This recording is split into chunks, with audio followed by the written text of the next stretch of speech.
네, 앞서 보신 것처럼 한일 정상 오늘 나라현 호류지에서 친교 일정을 이어가고 있습니다. 다카이치 총리는 일본식 최고 환대를 선보이면서 극진한 영접으로 화제를 모으기도 했습니다. 네, 그리고 한일 정상이 비핵화를 언급한 상황에서 북한이 또다시 무인기 관련 담화를 발표한 배경에도 관심이 쏠리고 있습니다. 관련해서 박완곤 이화여대 교수와 함께 분석해 보겠습니다. 어서 오세요. 네, 안녕하세요. 자, 어제 일단 한일 정상회담은 20분 소인수 회담, 68분 확대 회담. 그러니까 예정된 시간보다 한 30분 추가된 건데 순조롭게 진행됐다고 봐야 되는 거죠? 그렇습니다. 회담의 시간도 중요하지만 시대 회담이 길어질 수 있는 것은 그만큼 양국 간에 민감한 현안들이 많이 있을 경우에 그렇죠. 보통 정상회담 같은 경우에는 미리 다 준비를 해놓고 그리고 한두 개의 정말로 정상들이 결정할 수 있는 사안만 남겨놓고 가는 경우가 대부분 있는데요. 이번 같은 경우에는 아마도 그런 한두 개도 남겨져 있지 않고 거의 한일 간의 기본적인 입장차가 없는 그런 상태라고 판단이 됩니다. 때로는 아주 예외적인 상황이긴 합니다만 그런 회담이 결렬될 수도 있고 또 정말 의제가 많다면 이틀 연속 그런 회담을 할 수도 있는데 이번 회담 자체는 그런 것보다는 좀 친교 또 셔틀 외교의 의미를 뒀기 때문에 이제 그런 상황은 전혀 발생할 가능성은 없었다라고 생각을 합니다. 지금 보시는 화면은 이제 오늘 이틀째 일정을 밟고 있는 모습인데요. 그 일본의 문화유적지인 호류지에 이재명 대통령과 다카이치 총리가 함께 방문한 모습을 보고 계십니다. 일단 오늘 일정에 대해서도 잠시 뒤에 이야기를 나눠보고요. 어제만 해도 굉장히 화기애애한 화면들을 저희가 많이 볼 수 있었는데요. 이재명 대통령을 향한 일본의 파격적인 환대가 있었습니다. 특히 깜짝 영접이 좀 눈길을 끊었었는데 다카이치 총리가 대통령의 숙소까지 와서 90도로 폴더 인사를 했고요. 또 1박 2일 동안 5번의 만남으로 유대감을 확인하는 데 주력하기도 했는데요. 어제 있었던 그 화면을 함께 좀 보고 오시죠.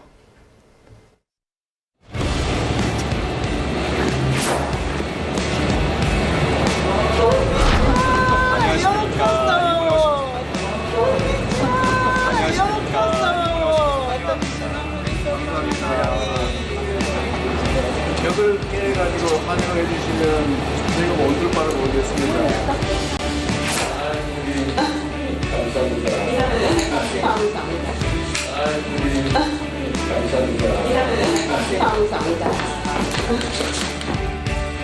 私の総理就任後、奈良に外国の首脳をお招きするのは大統領が初めてで、ございます。これは私と大統領との間の友情と信頼関係を示すものでございます。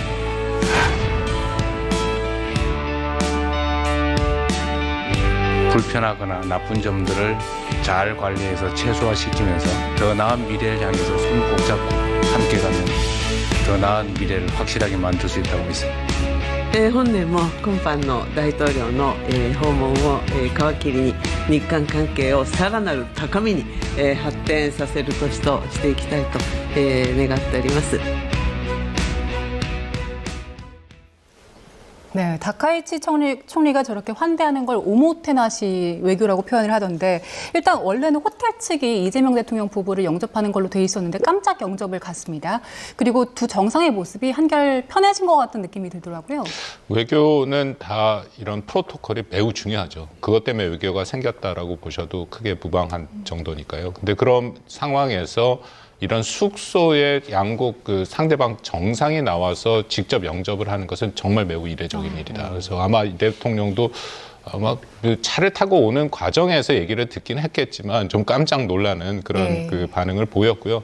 이제 그만큼 방금 말씀하신 오모테나시라 해서 최선을 다해서 손님을 대접하는 그 모습이 다 연출됐다. 최근에 지난번 에이펙 회의를 비롯해서 우리가 적지 않은 정상회담을 계속 했지 않았습니까? 주요 행사. 근데 양자회담에서는 아마도 이번 한일 정상회담이 가장 편하게 긴장감 없이 그리고 화기애애한 분위기로 진행이 됐다. 라고 생각을 합니다. 네, 그 화기애애한 분위기가 가장 극한으로 올라갔었던 그 장면들이 하나 있습니다. 특히나 그 한일 정상이 회담 직후에 비공개로 진행한 환담 행사에서 드럼 연주했던 부분, 그 부분이 있었는데 잠시 후에 저희가 화면을 들어오면 또 보여드리도록 하고요. 이거 지금 드럼 치거나 혹은 여러 가지 오모테나시 외교 중에 태극기 인사를 한다거나 또 아니면은 뭐 미리 전날 숙소 앞에 온다거나 지금 드럼 장면들도 나오는데 이런 부분들을 일본 측에서 기획을 했을 텐데 일본의 어떤 외교 기획에 대해서 어떻게 평가하십니까? 일본 외교가 매우 정교한 거로 유명합니다. 예를 들어서 기억들 하시겠지만 트럼프 대통령에게 주는 선물 같은 것, 또 예. 트럼프 대통령을 만날 때 당시 기시다 총리의 그런 모든 동선과 표정 또 시선까지도 사전에 다 충분히 준비가 됐고 예. 또 당연히 맞춤형 굉장히 공들인 선물을 주는 이제 그런 것이 일본 외교의 특징이니까 예. 그 특징이 이번 한국과의 정상회담 셔틀 외교에도 반영이 됐다. 근데 이것이 양국 정상 간의 일종의 친교잖아요. 예. 글쎄 제가 뭐 관문해서 그럴지 모르겠지만 친교 행사에서 이렇게 같이 드럼을 치는 장면은 꼭 한일뿐만 아니라 전 세계 어떤 정상 간의 만남에서도 보기 힘든 매우 친밀한 그런 모습을 연출했다. 예. 그리고 뭐 이미 언론에 많이 나왔습니다만 지난번 그 한일 정상회담 때 이 대통령이 얘기했던 본인의 세 가지 해보고 싶었던 것 중에 하나가 바로 드럼이지 않습니까? 예. 또 하나는 오토바이고 스킨스쿠버인데 그거를 다카이시 총리는 또 그것을 다 해봤다라는 거. 그러니까 그것을 딱 상대편의 얘기를 듣고 거기에 대해서 맞춤형으로 준비를 했다라고 하는데 아마도 이것은 역사의 앞으로도 상당 부분 한일 관계의 가장 좋은 시기를 대변하는 하나의 장면으로 남지 않을까 그렇게 예. 생각합니다. 네. 이재명 대통령도 그래서 평생의 로망을 이뤘다 이렇게 얘기를 하기도 했는데 그 꿈이었다고 얘기한 두 가지 스킨스쿠버나 오토바이를 또 함께 하게 될 일이 있을지 모르겠지만 그 어제 있었던 화면에 보면 파란색 유니폼을 같이 입은 것도 눈에 띄고요. 선곡도 눈길이 가더라고요. 둘 다 우리나라 곡이었습니다. 골든 그리고 BTS의 다이너마이트 이 그 결정에 대해서는 어떻게 보셨어요? 그것도 다 사전에 다 준비가 됐다라고 생각을 합니다. 특히 파란색 옷은 일본의 국가대표 같은 경우에 파란색을 많이 사용을 해서 옷을 입죠. 그래서 뭐 그것에 대해서 의미를 꼭 부여하기는 그렇긴 하지만 중요한 것은 연주하는 곡이 캐데한이라는 곡인데 그거 뭐 여러분 너무 잘 알려진 네. 거고요. 네.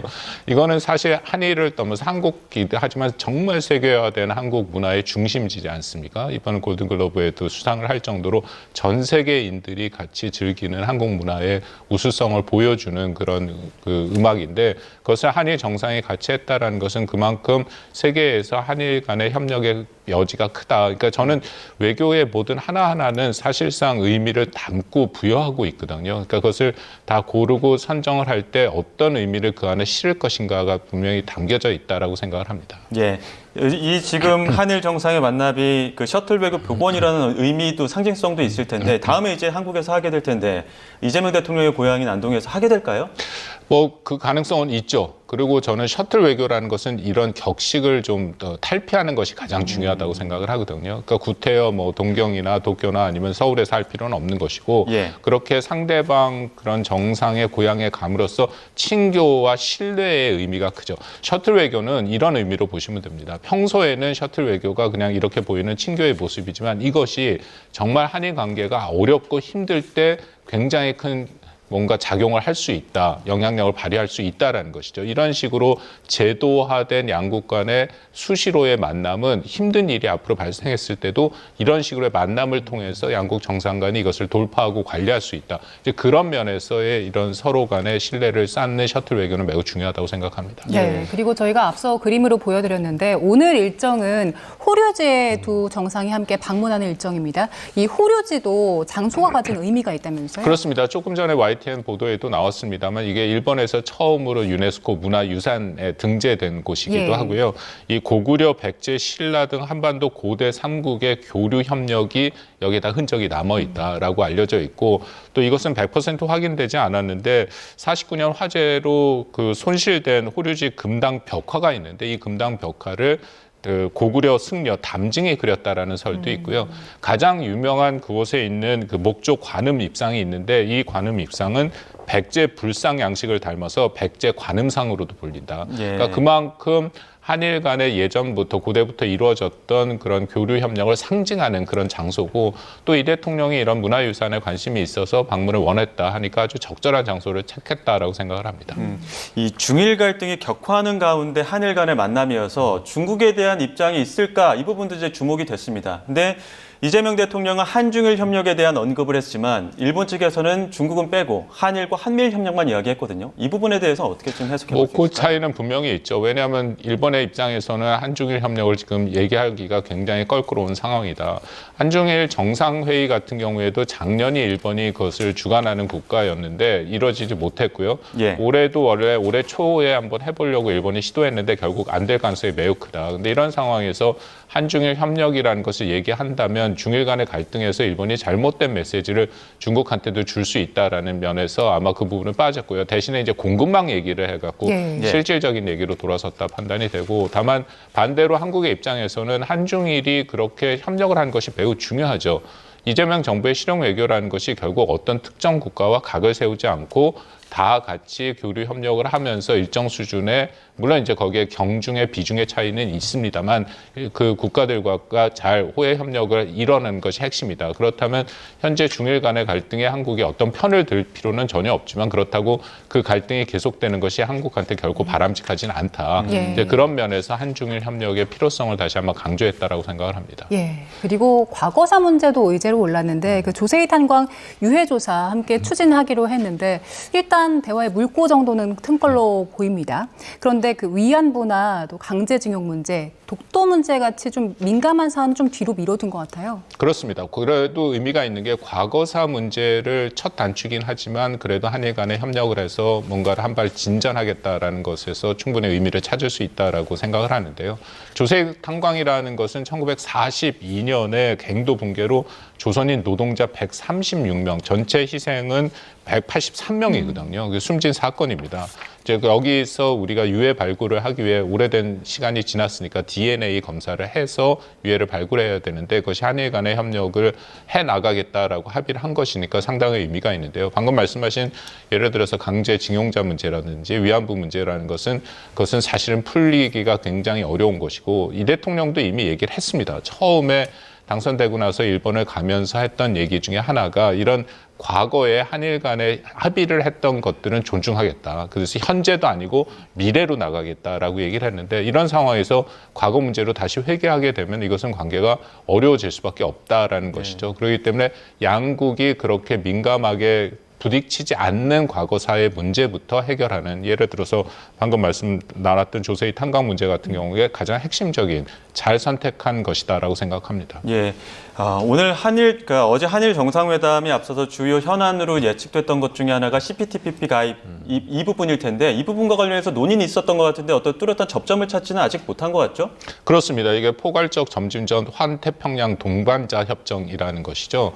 이것이 원래 미국도 같이 하기로 했는데 미국이 빠져나간 상태에서 일본이 그것을 주도하는 국가 중에 하나이기 때문에 한국의 입장에서도 당연히 여기에 참여하는 것이 현재 그런 불확실한 경제 상황, 세계 경제 질서에서 매우 중요하다고 생각을 합니다. 다만 일본뿐만 아니라 일단 여기에 참여한 국가들이 모두 동의해야지 새로운 참여 국가를 받을 수 있는데 일본의 입장에서는 그 후쿠시마 사태 이후에 계속되고 있는 8개 현의 그런 수산물 수입 금지를 한국이 푸는 것을 일종의 전제 조건처럼 얘기를 하고 있죠. 예. 이 부분에 대해서도 조심스럽게 얘기를 하고 있다. 이 대통령의 발언에 따르면 안정성 문제도 중요하지만 안심하게 하는 것이 중요하다. 이게 사실 심리적인 것이 강한 거잖아요. 예. 아무리 이것을 검사를 해서 여기에 전혀 문제가 없다 하더라도 우리가 느끼는 그런 위험감은 있을 수 있으니까 그렇기 때문에 이것은 시간이 필요하다라고 얘기를 했지만 문제는 이것도 일종의 어떻게 보면 민감한 문제이긴 합니다. 근데 그만큼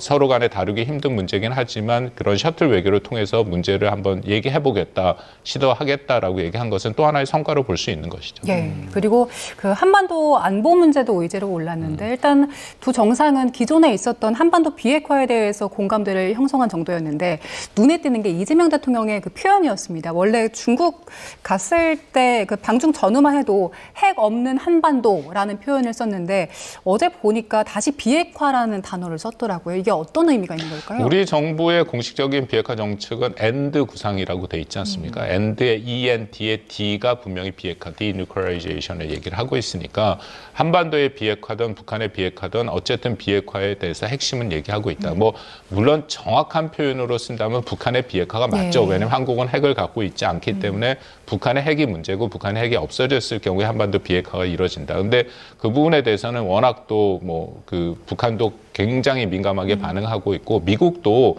바이든 행정부 때는 한반도의 비핵화라기보다는 북한의 비핵화를 안 쓰고 한반도 비핵화라는 표현을 썼고요. 예. 그리고 2018년 싱가포르 합의에 보면 한반도 비핵화라고 씁니다. 그래서 저는 그 두 가지 의미를 병행해서 써도 뭐 크게 문제는 없다라고 생각을 하는데 중요한 것은 이번에 지난번 말씀하신 한중 회담에서는 그 얘기가 전혀 나오지 예. 않았죠. 왜냐하면 중국은 북한과의 관계를 생각해서 한반도의 비핵화든 북한의 비핵화든 비핵화라는 표현을 안 쓴 지 2023년 이후에 전혀 그 표현을 쓰고 있지 않기 때문에 거기에 대해서는 굉장히 북한이 반발을 하니까요. 그렇기 때문에 그 얘기를 하지 못했지만 한일 간의 입장에서는 그 얘기가 분명히 나올 수밖에 없는 것이고 그렇기 때문에 조금 다른 표현이긴 하지만 비핵화를 나오고 있다. 저는 이게 매우 중요하다고 생각하는 게 한일 간의 관계 회복이 이전 정부부터 시작이 됐습니다만 이것이 시작되게 된 동기 그리고 지속하게 된 가장 큰 동기 중에 하나가 북한의 핵 위협에 공통으로 노출돼 있다라는 거죠.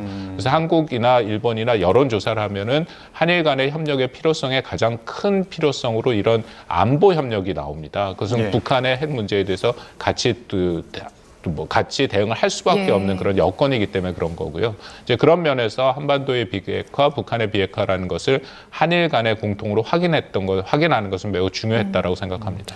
자, 이런 가운데 북한이 어젯밤에 담화를 발표했습니다. 무인기 관련된 담화긴 한데 우리 쪽에서는 소통이 다시 재개할 가능성을 이야기했더니 꿈도 꾸지 마라 이런 식의 이야기였거든요. 왜 갑자기 이런 이야기를 또 한 걸까요? 이게 3일 만에 세 번째 담화가 나온 거죠. 9일, 10일, 13일. 9일은 그 북한의 총참모부 대변인 성명이 있고 10일, 13일은 김여정 부부장의 담화인데 방금 저기 제목이 나옵니다만 뭐 표현을 제가 읽기도 좀 민망할 정도의 거친 표현들이 나왔죠. 이거를 우리가 잘 북한의 의도를 읽을 필요가 있습니다. 왜냐하면 이 세 번의 담화 모두 북한 주민들이 볼 수 있는 노동신문에 실렸다는 거거든요.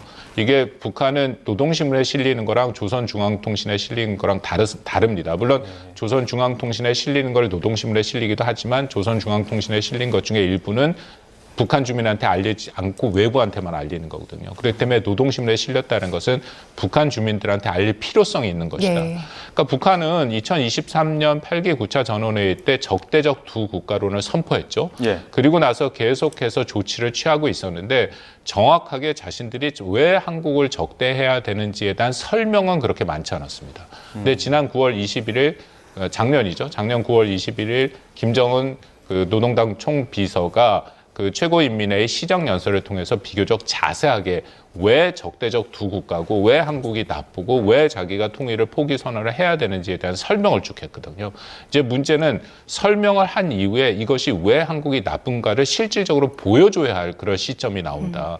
근데 그것 중에 하나가 지금 무인기죠. 그래서 지난 그 9월 9일에 나온 걸 보면은 자세하게 사진까지 다 포함해서 네. 노동신문에 실려서 북한 주민들의 입장에서는 아, 한국이 정말 나쁘구나. 왜 이런 무인기를 보냈느냐라는 것을 이해하게 만든 것이고 그다음에 김여정의 연속된 담화에서도 계속 그렇게 얘기를 한 거고요. 어젯밤에 나온 담화 같은 경우에는 분명하게 한국을 적대시하고 우리는 적성국으로 놓고 보려고 하는데 왜 한국에서는 계속해서 이것을 무슨 대화의 입장이냐 그런 식으로 하기 때문에 확실히 선을 그었다라고 예. 판단이 되고요. 그리고 어저께 나온 것은 저는 조금 더 걱정이 되는 게 굉장히 거친 표현들이 나왔습니다만 마지막에 이런 얘기가 나옵니다.